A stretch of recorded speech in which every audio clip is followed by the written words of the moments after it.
What is the point of the Sabbath? Today on the Midweek Move, we're going to talk about that.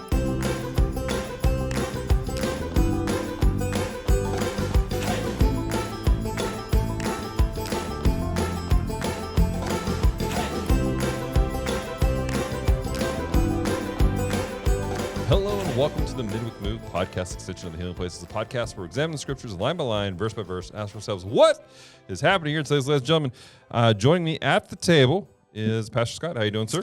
The table of bright white lighting. Yeah, and purple light signs. Come on, you gotta love the Midweek Move sign. I love it. It's pretty sweet. So hopefully you leave some love for the Midweek Move sign in the comments section, guys, because we like it. It glows nicely, and it's multicolored. Hey, guys, we have been journeying through the book of Mark, and it has been interesting. Today's going to be a little bit different for us today, Pastor, because typically we'll wrap up a chapter, but today we're not going to do that. We're actually going to be spanning a topic that bridges from chapter 2 into chapter 3 of Mark. And just a great time for me to remind you guys, when we read the Bible, we get really locked into this whole like chapter and verse thing. I want to remind you, these are not, Mark did not pen number 3, verse 1. He wrote a letter out. He wrote an account out about what he learned, and to the people who were reading it, we added those things for us to learn and study better. And sometimes there's great tools, like the headers. They're help you to understand what's going on. But sometimes it inadvertently breaks things up for us where we lose context. And the conversation today, it's interesting the way that's framed in here, because Mark puts in 2 stories, may or may not happen right after each other. It's kind of dark about that. But it's dealing with the conversation about the Sabbath and the Shabbat, if you will. And so that's what we're going to be dealing with today as we read through chapter 2, verse 23 and 24 first, Pastor. And if you're reading the same Bible as me, that's page 888. Oh, good.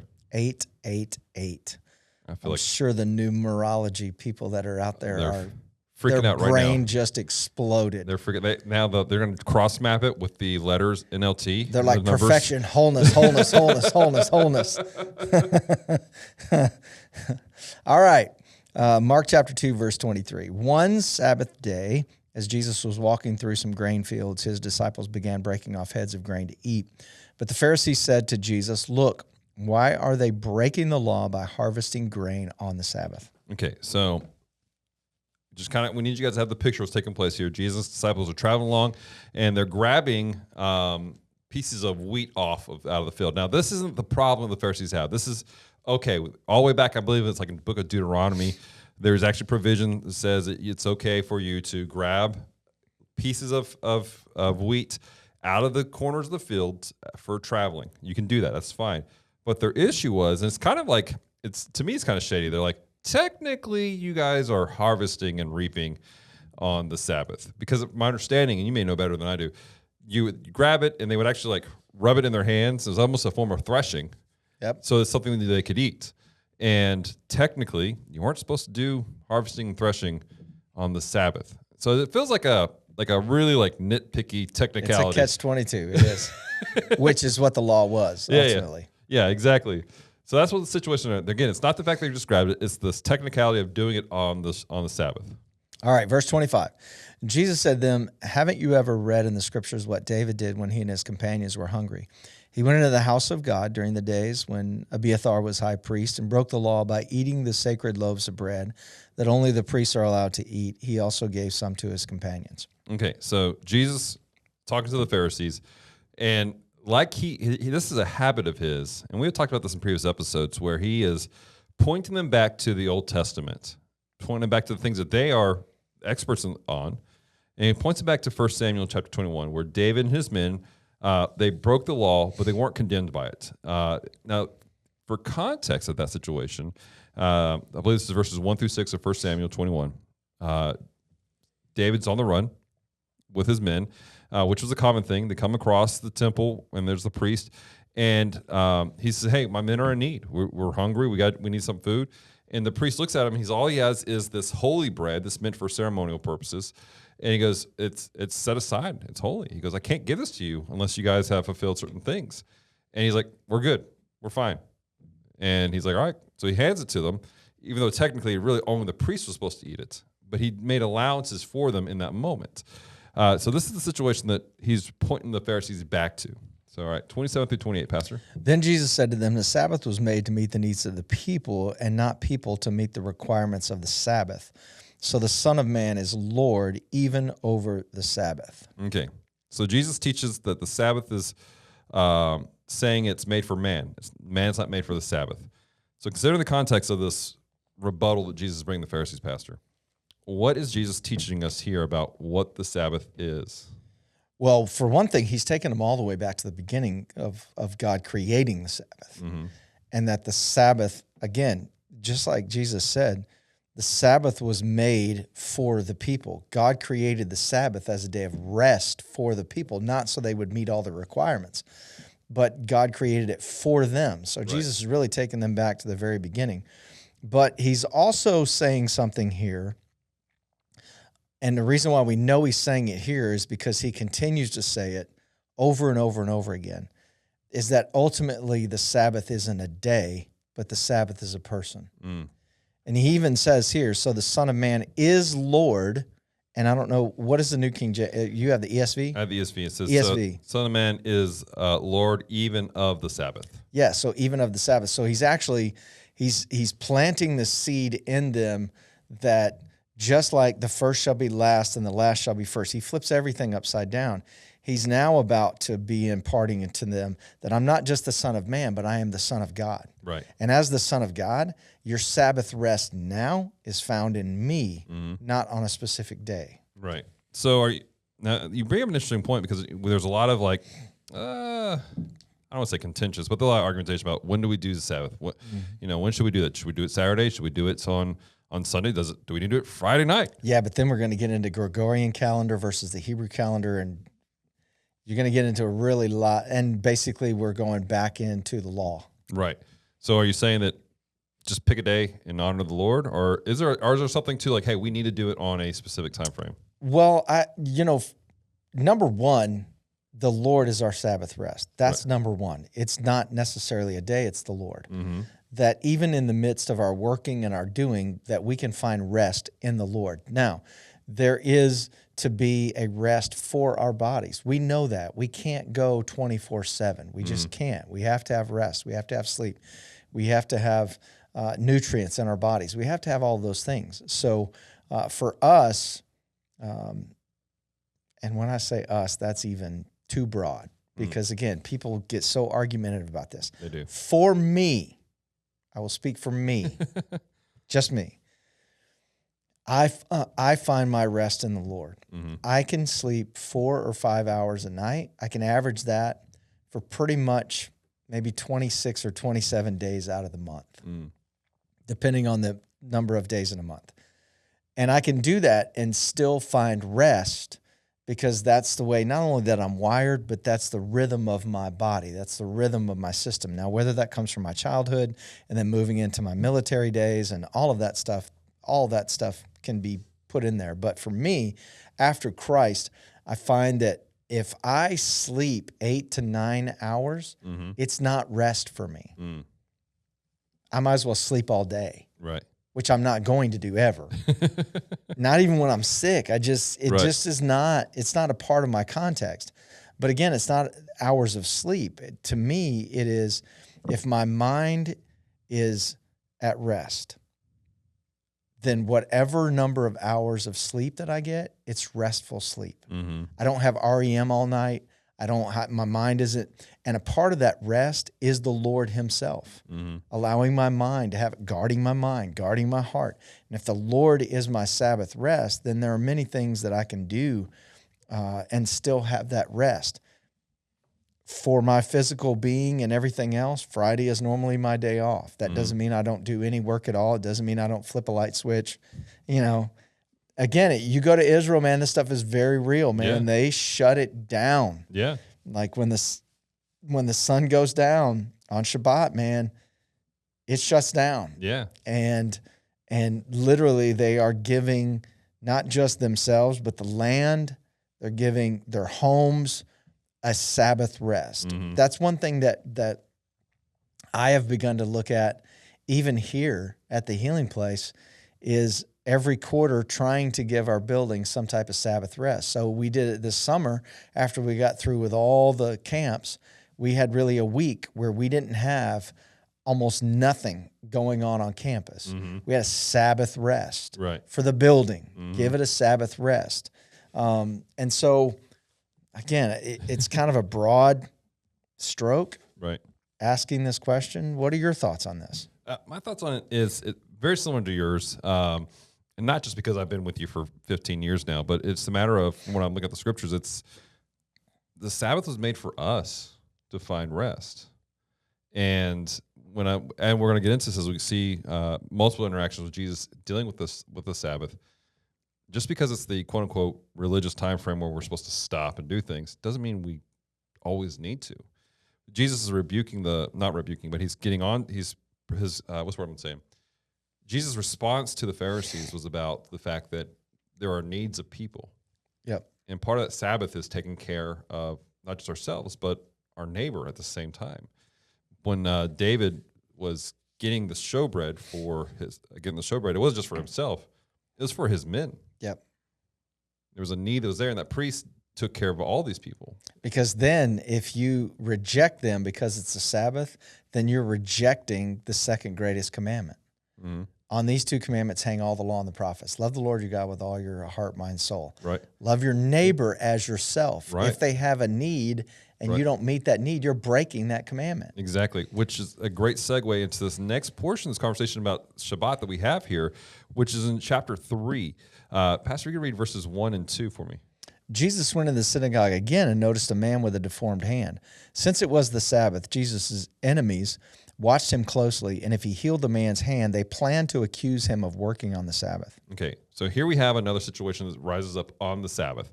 And what's taking place is the religious leaders are sitting there, and they're ready to accuse Jesus because according to rabbinic law, and I say rabbinic law because it's what I've read it in other commentaries, you could only heal on the Sabbath if the situation was life-threatening. This man just had a crippled hand. It wasn't a life-threatening illness. It wasn't an issue. It was just, he had a bum hand. And so they're waiting because they've seen Jesus do things before. They've seen Jesus walk in, heal people, saw a man get up and walked away and, pronounced his sins as not being present anymore. They're waiting to jump on Jesus here. All right. Verse 3 and 4? Yes, sir. Jesus said to the man with a deformed hand, "Come and stand in front of everyone." And then he turned to his critics and asked, "Does the law permit good deeds on the Sabbath, or is it a day for doing evil? Is this a day to save life or destroy it?" But they wouldn't answer him. All right. So Jesus knew what was happening. He could read the room. He could tell what's happening in their spirits. And he knew that these guys had murderous thoughts in their minds already. And so he asked the leaders in the room a question. They've refused to answer. That's what it says. They refused to answer this question. My question for you, though, is why would they not answer him? What about this question painted them in a corner where they were scared to answer? Well, if they answer according to the conversation up to this point, then they will be seen as hypocrites. And then they're exposed in front of everyone. So then their power and their authority is stripped away by their own words, not by the words of Jesus. Again, the very law they're trying to bring accusation against Jesus is actually being used against them. The very law that they're ripping into Jesus for breaking, they will break themselves. Exactly. Because man cannot live up to the law. That's what grace is for. Right. So they're painting in a really awkward situation. And then we get into verse 6. And this is an interesting, verse 5. This is a really interesting event that takes place in the passage. He looked around at them angrily and was deeply saddened by their hard hearts. And then he said to the man, "Hold out your hand." So the man held out his hand and it was restored. All right. So Jesus responds to their silence in a way that sometimes I forget this verse is here. You ever do that? You read a verse, like, you've read this. Sure. But you're like, I forget this is here, and it's the fact that he looks around the room angrily. We don't associate Jesus with anger very often. Right, we just use the flipping of the tables. Right. That's the only example we use. And normally it's taken out of context for some reason. But Jesus looking around the room angrily. And so my question for you is, what is it he's angry about, and why is it important that Mark is making sure to note the fact that anger is stemmed from grief at the same time? Yeah, because he's saddened. And so this anger is not just, hey, I'm mad at you for something, but he's saddened because of their hearts. He's looking at the heart. Although the external is happening, he's looking at the heart. But one thing that we need to point out here is, why is this so important that this man's hand is being healed on the Sabbath? What has this man's body not had his entire life? Rest. Why? Because his hand is deformed. If one part of your body is messed up, it affects the whole body. Yeah. So let's say that there's something wrong with your left ankle. You're going to have to adjust your body for that left ankle. And because of that, now your hips are going to hurt. This is one thing that Tanya's had to watch out for after breaking her leg, that it shifted everything. And so she started leaning toward a certain area as to not put any pressure at all here. Well, that began to shift and get things completely out of alignment. Now she's having to try to figure out even how to balance, because things have shifted. So ultimately what Jesus does for this man is the Sabbath. Right. The Sabbath is a rest. Right. A Sabbath rest. Shalom, peace. Right. And he has given this man a Sabbath rest for his entire body by healing his hand. Right. Jesus is actually, by doing something on the Sabbath, he's actually fulfilling the Sabbath, Right. which is what they could not understand. Exactly. He literally said just beforehand, the Sabbath was made for man. That's right. And he's doing that for this guy. And That's this right. is why I think he's angry, is because he's seen these guys. These are the teachers of the law. They know this. They understand this. And yet they are purposely, I'm getting angry now. They are putting a person who is hurt in position just to accuse another man. Yeah, they didn't care about the person. They cared about the law. Right. Where Jesus said the Sabbath was actually made for man. Right. Not man for the requirement. Right. This was made for man. And here, Jesus is actually fulfilling his own words by healing the man. This is what the Sabbath was for. This man is going to walk away from us right now, not only exhaling, but he's going to walk away completely in alignment. His body, his mind, his soul, his spirit are going to be in complete and total alignment because he has gotten a Sabbath rest. That's what it is for us to truly rest. When we truly rest in our body, it brings not just a refreshing, but it brings an alignment. It aligns things and puts them in their proper perspective. Right. And that's why Sabbath rest is super important, because it helps you to align things in your life. Once you take a moment to rest, then things get a little clearer. It's almost like you pull yourself away from the fray and you can see it from the outside in. And now you go, okay, now that I can see everything clearly, this was in the wrong spot in my life. Let me put it here. Right. This was in the wrong spot. Let me put it here. So now when you walk out from your Sabbath, now everything is in alignment. Right. That's what a Sabbath was made for. Right. Is alignment. Rest brings alignment. Right. I heard a guy speak on this once. He said that the Sabbath was meant to bring rest, restoration, and worship for people. And that when they have rested, they get restored. And in that restoration, they're able to find new ways to worship the Lord well. Because no longer are they worried about the things that's been happening in their lives. No longer are they worried about this or that. Now it's like, I can truly focus on the Lord. And sometimes that rest and refreshment or restore comes from our encounters with the Lord, so that we can worship Him even more. And that's what happened with this man. This man came to the synagogue on the Sabbath, like he normally would, hear the teaching of the Torah, got healed, and now he's walking out worshiping in a new way. Yeah, Sabbath rest is not binge watching a bunch of shows on a day off. That's not Sabbath rest. Right. All right. So let's do verse 6 real quick. At once the Pharisees went away and met with the supporters of Herod to plot how to kill Jesus. Right. This is the interesting thing for me to read this.